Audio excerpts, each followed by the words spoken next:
Situasi kota Palembang yang berstatus zona merah COVID-19 tak menyurutkan niat sebagian warga melakukan sholat id berjamaah di masjid. Seperti terlihat di Masjid Al-Mahmudiyah Kelurahan 30 Ilir Palembang, Kamis pagi kemarin. Warga datang bersama keluarga mendatangi masjid mengawali Hari Raya Idul Fitri 1 Syawal 1442 Hijriah. Rangkaian sholat id diikuti khutbah Idul Fitri berlangsung dengan protokol kesehatan. Setiap jamaah diwajibkan mengenakan masker, membawa sajadah sendiri dari rumah, dan menjaga jarak antar jemaah. Tak seperti tahun-tahun sebelumnya, sholat id dimulai sedikit lebih cepat, sementara durasi sholat dan khutbah juga dipersingkat. Meski terdapat sejumlah pembatasan, rangkaian sholat id berlangsung khidmat. Sholat Idul Fitri dengan pembatasan.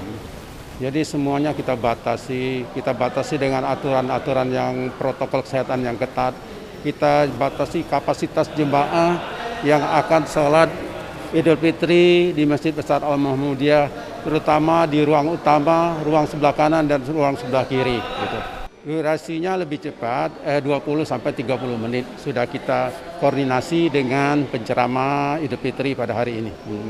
Dalam khutbahnya, khotib mengingatkan agar umat Islam tetap sabar dan tidak panik dalam menghadapi pandemi.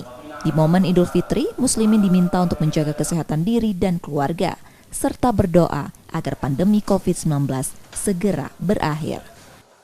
Rizky Nurmizan, Kompas TV, Palembang.